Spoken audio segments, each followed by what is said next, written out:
Mathayo 18:21 mpaka 35. Na maana hakumaanisha ya kwamba tuelewe idadi kamili ya ile 7 mara 70, kwa sababu ukipiga hesabu 7 mara 70 ni 490. Lakini Yesu hakumaanisha hivyo kwamba tuwasamehe ndugu zetu kwa hesabu au kwa idadi ya hesabu ya namba. Lakini uhalisia kabisa, Yesu alitoa mfano kwamba tuwe tayari kusamehe pasipo mwisho, au alitoa mfano na kuelekeza kwamba kusamehe hakuna mpaka. Ndio maana akasema sikuambii mara 7 tu, bali hata 7 mara 70. Maana yake samehe pasipo mwisho, wakati wote wewe uwe mtu wa kutoa msamaha. Na hapo Yesu akatoa mfano wa huyu bwana ambaye alitaka apate hesabu kutoka kwa watumwa wake.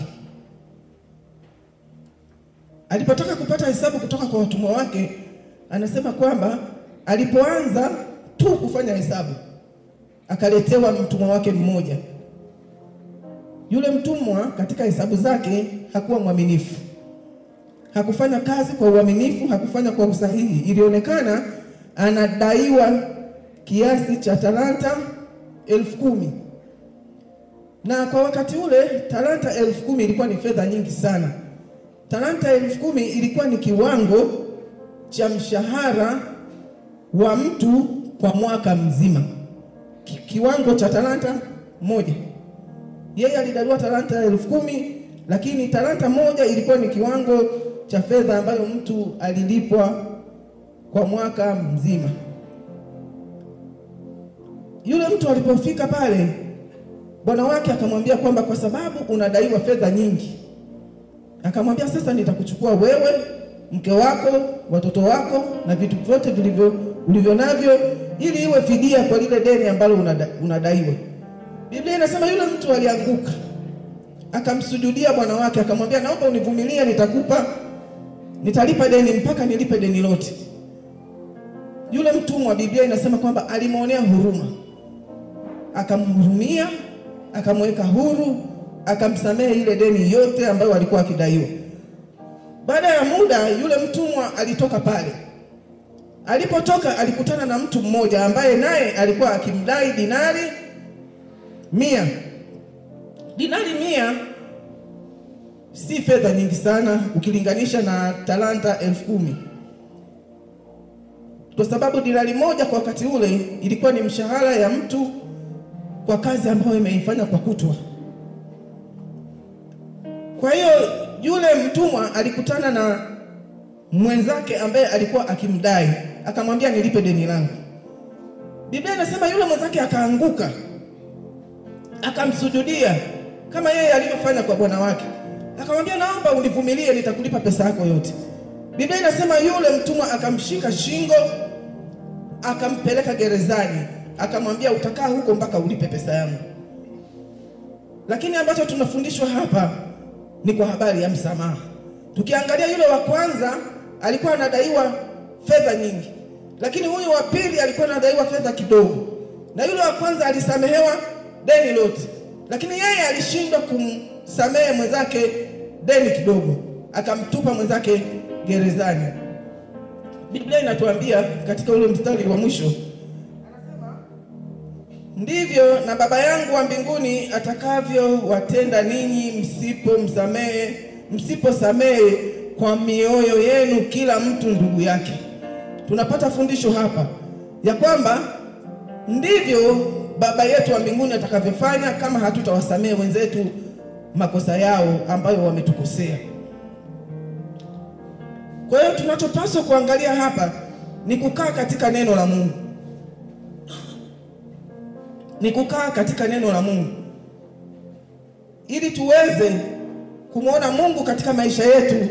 Ni lazima tusameheane. Ni lazima tusameheane kama ambavyo neno la Mungu linasema.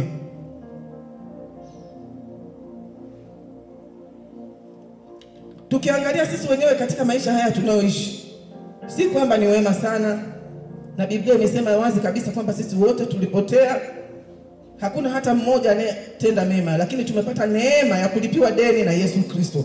Wote tulikuwa na dhambi, tulikuwa na deni, lakini Yesu Kristo ametulipia deni kwa kifo chake msalabani. Ndio maana hata sasa tunasimama tukimwabudu na kumtumikia. Na msamaha ni sheria kabisa ya kiroho. Ndio maana Mungu ameagiza katika neno lake kwamba tusameheane. Msamaha ni sheria ya kiroho. Bila msamaha amani haitakuwepo. Bila msamaha ibada inakataliwa. Bila msamaha sadaka inakataliwa pia, kwa sababu Biblia inasema kwamba unapokuja kanisani, unapotaka kutoa sadaka yako, ukikumbuka kwamba una neno na ndugu yako hujatengeneza, Biblia inaagiza kwamba acha sadaka yako madhabahuni, nenda kapatane kwanza na ndugu yako, ndipo urudi utoe sadaka yako. Kwa hiyo tusipokuwa na msamaha, manake hata sadaka yako haitapokelewa. Usipokuwa na msamaha, hata ibada yako mbele za Mungu haitapokelewa, itakuwa ni kelele, itakuwa ni kujilisha upepo tu. Na unaweza ukatangaza msamaha kwa mwenzako, lakini kule kusamehe inahitajika neema ya Mungu. Ukamtangazia msamaha kabisa, pengine amekukosea, pengine amekukwaza au amekufanyia kitu kibaya, au pengine amekusema wewe ukupenda, halafu labda kaomba msamaha, ukamwambia nimekusamehe. Sawa, umetangaza msamaha.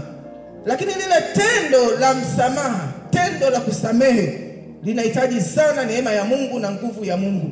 Ndio maana kuna ule msemo unaosema kwamba nimekusamehe lakini sitasahau. Si upo huo msemo? Nimekusamehe lakini sitasahau. Kwa hiyo tunachotakiwa hapa ni kuhitaji neema ya Mungu ya kutuwezesha ili tuweze kusamehe, ndipo na Mungu atatusamehe makosa yetu. Tusipowasamehe wenzetu makosa yao, Mungu hawezi kutusamehe. Na sisi tunaishi katika dunia hii ambayo ina mambo mengi, dunia yenye migogoro mingi, yenye mambo mengi yasiyopendeza, dunia yenye mambo yenye kuumiza, yenye mambo yenye kuweza kutuharibu. Kukosewa hakuepukiki, kuumizwa hakuepukiki, utaumizwa tu, utakosewa tu. Lakini hata kusamehe hakuepukiki, kwa sababu ni agizo la Mungu mwenyewe. Unaweza ukaumizwa na ndugu yako wa karibu, unaweza ukaumizwa na watoto, unaweza ukaumizwa na wazazi, unaweza ukaumizwa na mume, unaweza ukaumizwa na mke. Lakini kinachopaswa, tunapaswa kusameheana sisi kwa sisi, ili tumweze kumuona Mungu katika maisha yetu. Kinachotakiwa ni kuomba Mungu akupe neema ya kusamehe wale wote ambao wanakukosea. Bwana asifiwe. Omba neema ya Mungu ili uweze kuwasamehe wote ambao wanakukosea. Unajua kwamba moyo wako unapojaribiwa unahitaji neema na nguvu ya kusamehe. Moyo unapojaribiwa, unapojeruhiwa, unahitaji neema na nguvu ya kusamehe. Kwa nguvu na akili zetu ni vigumu kusamehe, lakini Bwana anataka tusamehe. Kwa akili zetu, kwa nguvu zetu, kusamehe ni vigumu, lakini Bwana anatutaka tusamehe. Kama tulivyoona mfano hao watu wawili, imekuwa mgumu kusamehe, lakini sisi kwa sababu tunamjua Mungu zaidi, tunahitaji neema ya Mungu ya kutuwezesha ili tuweze kusamehe, ili tuweze kumuona Mungu akitusamehe na sisi makosa yetu ambao mara nyingi tunamtenda Mungu. Hatujakamilika, wala hakuna ambaye amekamilika mbele za Mungu. Tukisoma ile Luka 17 mstari wa 3 na 4, Biblia inasema, jilindeni, kama ndugu yako akikosa muonye, akitubu msamehe. Na kama akikukosa mara 7 katika siku moja na kurudi kwako mara 7, akisema nimetubu, msamehe. Biblia inatupa angalizo hapa, tujilinde. Kwa sababu kusamehe imekuwa ni jambo gumu kwa watu wa Mungu. Kusamehe imekuwa jambo gumu kwa Wakristo. Ndio maana anasema jilindeni. Kama ndugu yako akikukosa, muonye. Akikukosea umuonye. Akija kwako na kutubu, msamehe. Na kama akikukosa mara 7 katika siku moja na kurudi kwako mara 7, akisema nimetubu, wewe msamehe. Umeona jinsi kusamehe ilivyo ngumu. Lakini neno la Mungu linatuagiza kwamba tunapaswa kusamehe. Anasema hapa kwamba ndugu yako akikukosa, nenda muonye, akikukosea nenda ukamuonye. Mwambie, ndugu yangu, hapa umenifanyia hivi, mimi sijapenda. Umenisema vibaya, au umefanya hivi na hivi, nenda muonye, muulize, mwambie, mtengeneze pamoja ili kutafuta amani, kutafuta kuweka usawa kati yako wewe na mwenzako, hatimaye ukamuone Mungu. Biblia inatuambia kwamba akija kwako akikukosea mara 7 kwa siku moja, halafu akarudi kwako mara 7 na kusema nisamehe, Biblia inaagiza kwamba wewe umsamehe. Atakukosea mara ya kwanza, pengine atakufanyia kitu fulani ambacho hujapenda, akarudi akakwambia naomba unisamehe, utamsamehe. Akarudi tena mara ya pili akafanya jambo jingine, akirudi kwako naomba nisamehe, msamehe. Atarudi mara ya 3 na ya 4 na ya 5 mpaka ya 7, akisema nisamehe, Biblia inaagiza kwamba wewe umsamehe. Lakini mara nyingi inatokea kwamba anakuja kwako anakukosea, halafu anarudi anasema nisamehe, ingawa ni mara chache kurudi kusema nisamehe. Sasa Biblia inatufundisha kwamba inawezekana ukakosewa mara 7 ndani ya siku moja, ukaombwa msamaha mara 7, wewe samehe. Sasa wakati mwingine mtu anakuja na kukosea, unamsamehe pengine mara 1, mara 2. Anarudi mara ya 3 na ya 4 na ya 7, unamwambia wewe ulinifanyia hivi, muda ule ukaja ukanifanyia hivi, ukanifanyia hivi, na sasa umenifanyia hivi, siwezi kukusamehe. Huo sio Kristo. Huo sio Kristo. Bwana anataka tusameheane. Hata akikuudhi, akikufanyia jambo lolote ambalo hujapenda, wewe unapaswa kumsamehe tu, na hapo tutakwenda kumuona Mungu. Kwa sababu kuto kusamehe kuna hatari, mpendwa. Kuto kusamehe kuna hatari. Kisoma ile Wakolosai 3. Kolosai 3 mstari wa 12 na 10 mpaka 14. Biblia inasema, basi kwa kuwa mmekuwa wateule wa Mungu watakatifu wapendwao, jivikeni moyo wa rehema, utu wema, unyenyekevu, upole, uvumilivu, mkichukuliana na kusameheana, mtu akiwa na sababu ya kumlaumu mwenzake. Kama Bwana alivyowasamehe ninyi, vivyo na ninyi. Zaidi ya hayo yote, jivikeni upendo, ndio kifungo cha ukamilifu. Anasema mkichukuliana na kusameheana, mtu akiwa na sababu ya kumlaumu mwenzake, anasema tusameheane. Umekosewa kabisa, umefanywa vibaya kabisa, umeudhiwa kabisa, umeumizwa kabisa, umekwazwa kabisa, sababu ya kulalamika unayo, sababu ya kumlaumu unayo. Biblia inasema tuchukuliane na kusameheana hata kama una sababu ya kumlaumu. Na anasema zaidi ya yote, zaidi ya hayo yote, basi jivikeni upendo, kwa sababu upendo ndio kifungo cha ukamilifu. Bwana asifiwe. Upendo ndio kifungo cha ukamilifu. Maana yake kama ndugu yako akikukosea, usipomsamehe, ndani yako hakuna upendo. Kwa sababu ukimsamehe, upendo wa Mungu unakuwa ndani yako, lakini usipomsamehe, ndani yako upendo wa Mungu haupo. Na Biblia inatuambia katika waraka wa Yohana kwamba mtu akisema anampenda Mungu ambaye hamuoni na anamchukia ndugu yake ambaye anamuona, Biblia inamuita mtu huyo ni muongo. Anasema kwa sababu huwezi kumpenda Mungu usiyemuona, halafu kumchukia ndugu yako unayemuona. Vinginevyo ungempenda ndugu yako unayemuona. Kwa hiyo neno la Mungu linatukumbusha kwamba tunapaswa kuwa na upendo sisi kwa sisi, ili tuweze kumuona Mungu, ili tuweze kumtumikia Mungu kwa furaha, tuwe na uhakika wa kwenda mbinguni na kumuona Mungu hata kama amekukosea kweli.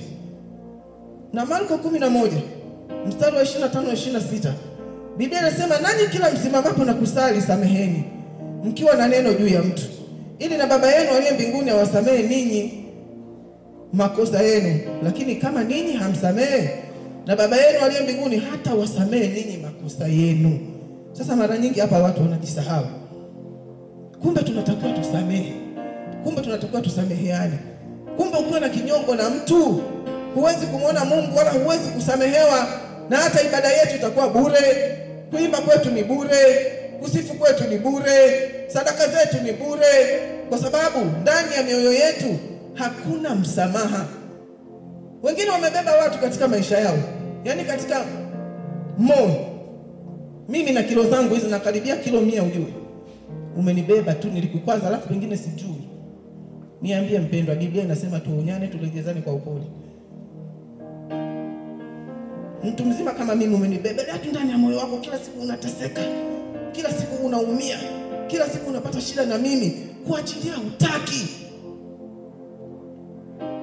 nifuate uniambie, mfuate umwambie, lakini usimseme vibaya, usinungunike kwa ajili yake. Wewe nenda mwambie, akikataa yeye hiyo ni ya kwake, lakini wewe jitahidi ujiweke salama na Mungu wako. Ndio maana nimesema kusamehe na kuachilia. Usibebe watu moyoni, usibebe vitu vitakufanya usimuone Mungu. Watu watakufanya usimuone Mungu kwa viwango vinavyotakiwa. Na wakati mwingine ukibeba watu moyoni unabaki na uchungu. Ule uchungu unazuia hata miujiza yako mingine isifanyike.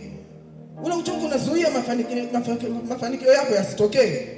Usimbebe mtu, wewe achilia. Usiseme nimekusamehe lakini sitasahau. Tunamwona Stefano alivyokuwa anapiga mawe. Kapigwa mawe kwa kuonewa tu, akaitetea imani yake. Lakini akasema, Baba, usiwahesabie dhambi hii. Na ndivyo alivyosema Yesu kwa ajili yangu mimi na kwa ajili yako wewe. Akasema, wasamehe kwa kuwa hawajui watendalo. Ungekuwa wewe ungesemaje? Ningekuwa mimi ningesemaje? Unaumizwa, unapigwa kwa kuonewa tu, kwa kusingiziwa tu. Yesu amelipa deni letu. Yesu ametulipia deni mbele za Mungu kupitia mauti yake ya msalaba. Kwa hiyo tunatakiwa sisi tuliishi neno la Mungu kama yeye mwenyewe anavyotaka. Hakuna mkamilifu wapendwa, tunakamilishwa na Mungu mwenyewe tu. Hayupo aliyekamilika mbele za Mungu. Ila Biblia inatuambia kwamba tutakuwa watakatifu kwa sababu Mungu yeye ni mtakatifu. Kwa hiyo Mungu peke yake ndiye anayetukamilisha kama tutaliishi neno lake, kama tutaishi kama yeye anavyotaka. Tukiangalia Zaburi ya 130 sura ile ya 3. Mwandishi huyu anasema, Bwana, kama wewe ungehesabu maovu, Bwana, nani angesimama? Lakini kwako kuna msamaha ili wewe uogopwe. Kama Bwana ungehesabu maovu, nani angesimama? Hata tukijitafakari, nijitafakari. Kama Mungu angehesabu maovu ya kila mmoja, ni nani ambaye angesalimika? Ni nani angekuwa salama? Kama Mungu angehesabu maovu yetu, kama Mungu angekumbuka maovu yetu, nani angesalimika mbele za Mungu? Lakini anasema mwandishi huyu ya kwamba lakini kwako kuna msamaha ili wewe uogopwe. Kwako kuna msamaha ili wewe Mungu uheshimiwe. Kwako kuna msamaha ili sisi tukuheshimu wewe Mungu. Mungu atusaidie kanisa la Mungu ili tuweze kuishi kama Mungu wetu anavyotaka, ili tuweze kuishi maisha matakatifu. Tupendane, tuombeane kama neno linavyosema, tuchukuliane hata kama kuna sababu ya kumlaumu mtu. Unayo sababu kabisa amekufanyia vibaya, unayo sababu. Mungu anataka tuchukuliane, tusameheane, tuombeane, twende mbinguni tukamuone Mungu. Tusiwe watu wa kupoteza muda. Mungu anataka tutengeneze maisha yetu, tuishi maisha ya kusameheana, tuishi maisha ya kusaidiana, tuishi maisha ya kuombeana, tuishi maisha ya kupendana kama yeye Kristo alivyotupenda sisi. Ni upendo mkubwa ambao Kristo alitupenda sisi. Upendo wa ajabu, kwa sababu hatukustahili wala hatukufaa kusimama mbele zake. Lakini Mungu alitupenda kwa upendo wa milele. Ndio maana alituvuta kwa fadhili zake. Ndio maana alituvuta kwa wema wake. Kwa hiyo Mungu wetu atusaidie. Muombe Mungu akupe neema ya kusamehe wale waliokukosea. Muombe Mungu akusaidie uweze kupata nguvu ya kusamehe. Wakati mwingine mtu anashindwa, anasema nimevumilia, nimeshindwa, nashindwa hata kumtazama. Yaani akikutana na mtu hatamani kukutana naye, anatamani amkimbie, anatamani apishane naye, kwa sababu tu ndani yake hakuna upendo, ndani yake hakuna msamaha. Sasa hii haiwezi kutokea tu hivi hivi, lazima upate nguvu ya Mungu ya kukuwezesha. Lazima upate neema ya Mungu ya kukusaidia, kukuwezesha kusamehe na kuachilia ili uwe salama katika maisha yako.